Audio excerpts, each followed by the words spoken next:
इस समय की बड़ी ब्रेकिंग न्यूज केजरीवाल से जुड़ी हुई। केजरीवाल ने मोदी सरकार को चेतावनी देते हुए कहा है कि सिंगापुर से बड़ी मात्रा में काले कौवे भारत आने वाले हैं। ये काले कौवे भारत में बच्चों के कान काट सकते हैं। केजरीवाल ने चेताते हुए ये भी कहा है कि मोदी सरकार इसकी तैयारी प्राथमिकता के आधार पर तय करे।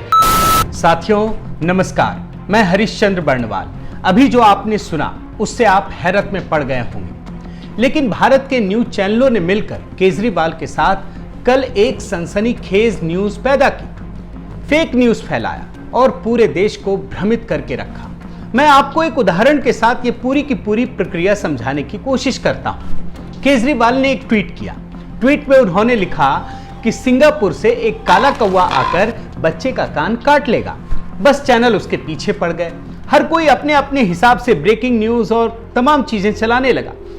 मैंने देखा कि न्यूज चैनल कुछ ना कुछ बड़े प्रोग्राम चला रहे थे, सबने उसे छोड़ करके केजरीवाल के ट्वीट के पीछे पड़ गए। कोई ये दिखाने लगा कि आखिर काला कौवा किस प्रकार से बच्चे के कान काट सकता है। कोई ये दिखाने लगा कि काला कौवा जब काटेगा तो बच्चे के साथ क्या घटना घट सकती है। कोई ये बताने लगा कि जब काला कौवा काटेगा तो उसमें कौन कौन सी दवा और इलाज की जरूरत होगी। कोई ये बताने लगा कि जब काला कौवा बच्चे को काटेगा तो कितनी बड़ी महामारी होगी और मोदी सरकार ने इससे बचने के लिए क्या किया है, क्या तैयारी की है। बल्कि ये बताने लग गए कि कोई भी तैयारी नहीं की गई है। साथियों, ये तो हुई सीरियस मजाक की बात। जी हाँ, सीरियस मजाक। लेकिन अब आप सच्चाई पर आइए। कल केजरीवाल ने ट्वीट किया और ट्वीट में उन्होंने जो कुछ लिखा उसमें न्यूज चैनल आपस में मिल गए और उन्होंने मिलकर फेक न्यूज फैलाने का काम किया। एक ऐसी घटना को सामने रखने की कोशिश की जिसमें सच्चाई है ही नहीं। और इससे क्या हुआ, भारत और सिंगापुर के बीच जो संबंध थे उसमें दरार डालने का भी काम किया गया। दरअसल दोपहर 18 मई को 2:23 पर दिल्ली के विवादित मुख्यमंत्री केजरीवाल ने एक सनसनीखेज ट्वीट किया। मैं ट्वीट भी आपको पढ़कर सुनाता हूं। उन्होंने क्या लिखा है? सिंगापुर में आया कोरोना का नया रूप बच्चों के लिए बेहद खतरनाक बताया जा रहा है। भारत में यह तीसरी लहर के रूप में आ सकता है। केंद्र सरकार से मेरी अपील, ये केजरीवाल लिखते हैं, सिंगापुर के साथ हवाई सेवाएं तत्काल प्रभाव से रद्द हो। बच्चों के लिए भी वैक्सीन के विकल्पों पर प्राथमिकता के आधार पर काम हो। इसमें उन्होंने क्या किया? दो बातें की। एक तो डराने की कोशिश की और दूसरा ये लिखा कि सिंगापुर से जो हवाई सेवाएं हैं वो तत्काल प्रभाव से रद्द हो।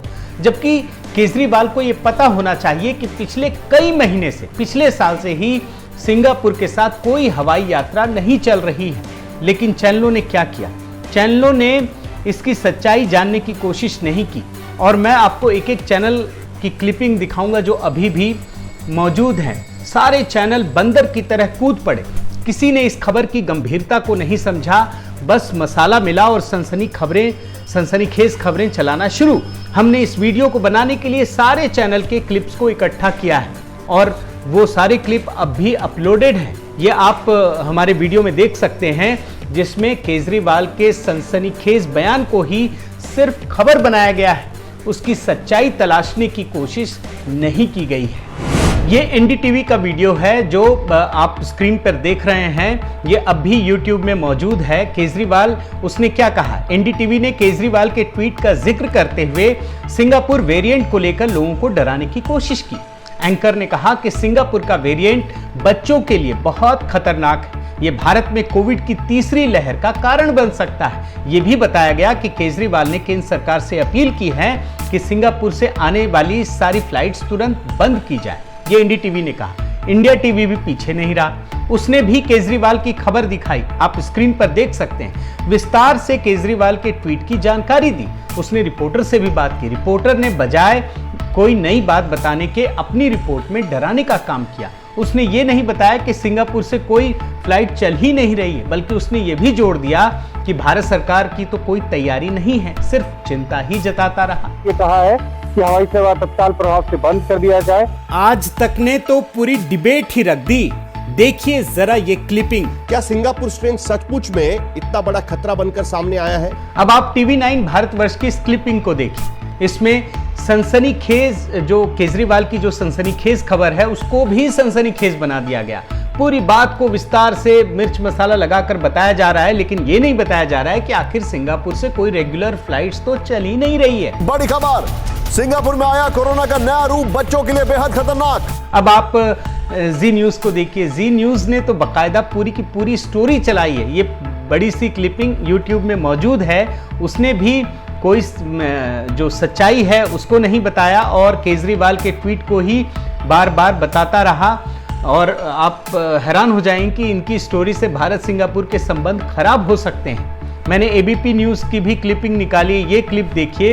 एंकर ने बताया कि केजरीवाल ने सिंगापुर से विमान सेवा को रोकने की मांग की है, रोक लगाने की मांग की है, लेकिन ये नहीं बताया कि विमान तो चल ही नहीं रहे हैं। एंकर ने खबर को सनसनीखेज बनाते हुए दहशत पैदा करने का काम किया। सिंगापुर में मिले वायरस के इस नए स्ट्रेन से बच्चों को खतरे की आशंका जताई जा रही है। साथियों, केजरीवाल के इस ट्वीट पर न्यूज चैनलों ने जमकर हंगामा खड़ा किया, मतलब सनसनीखेज खबरें चलानी शुरू की और कई घंटे तक ऐसा होता रहा। करीब 4 घंटे 26 मिनट बाद सिविल एविएशन मंत्री हरदीप पुरी जी ने इसका जवाब दिया।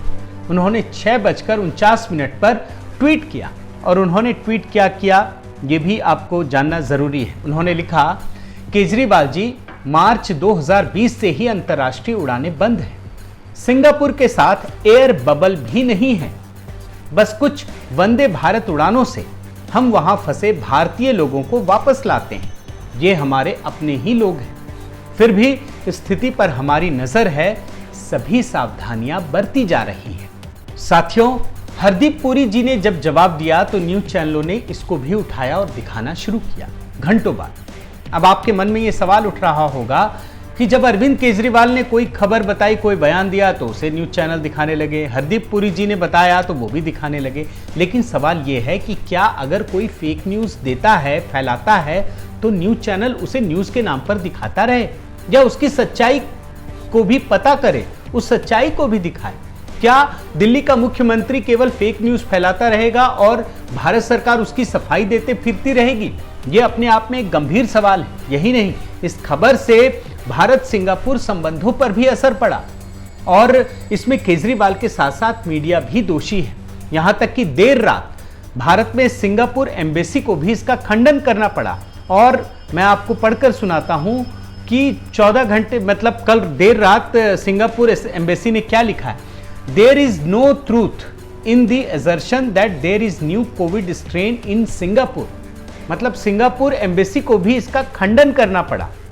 यही नहीं, सिंगापुर सरकार ने भारतीय राजदूत के समक्ष सख्त आपत्ति दर्ज कराई, जिस पर विदेश मंत्रालय के प्रवक्ता को जवाब देना पड़ा, सफाई देनी पड़ी। ये कहना पड़ा कि केजरीवाल तो दूध पीता बच्चा है, वो क्या जाने। जो ट्वीट किया ये आप सुनकर हैरान रह जाएंगे और ये करना पड़ा।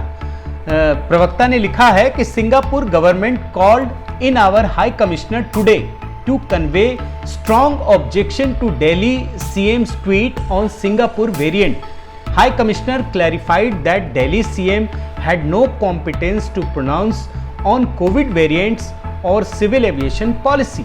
अरविंद केजरीवाल ने जो ट्वीट किया, जो सनसनी फैलाई और भारतीय मीडिया उसमें सहभागी बना, इस पर सिंगापुर के लोगों ने भी बहुत गंभीरता से इसे लिया है।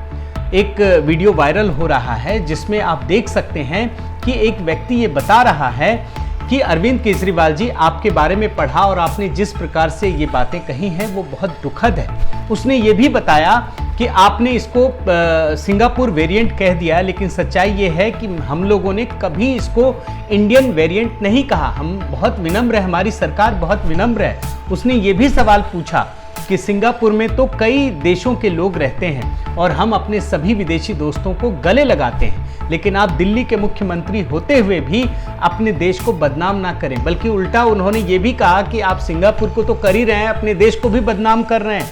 आप दिल्ली में कोविड के हालात को काबू नहीं रख सके हैं, इसलिए आप सिंगापुर के बारे में कोई बात ना करें। ये वीडियो केजरीवाल जी और भारतीय मीडिया के मुंह पर एक तमाचे की तरह है। साथियों, केजरीवाल की इस बेवकूफ़ी की वजह से ये मामला इतना तूल पकड़ गया कि आखिरकार विदेश मंत्री एस जयशंकर को भी कूदना पड़ा और उन्हें 2 ट्वीट करने पड़े।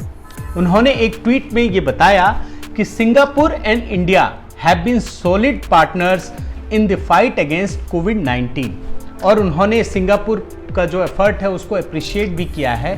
और साथ ही साथ उन्होंने जो दूसरा ट्वीट लिखा है उसमें एक तरीके से दिल्ली के मुख्यमंत्री को फटकार लगाई है। उन्होंने आखिर में लिखा, आखिरी line, so let me clarify, Delhi CM does not speak for India. However, irresponsible comments from those who should know better can damage long-standing partnerships. तो कुल मिलाकर के इस जयशंकर को भी उतरना पड़ा और केजरीवाल की गलती की वजह से भारत सरकार को अपनी सफाई देनी पड़ी। साथियों, कुल मिलाकर देखें तो केजरीवाल ने न्यूज चैनलों के साथ मिलकर कोरोना महामारी के समय में भी भारत को बदनाम करने के लिए फेक न्यूज़ फैलाने का काम किया है और ये अपने आप में एक गंभीर अपराध है।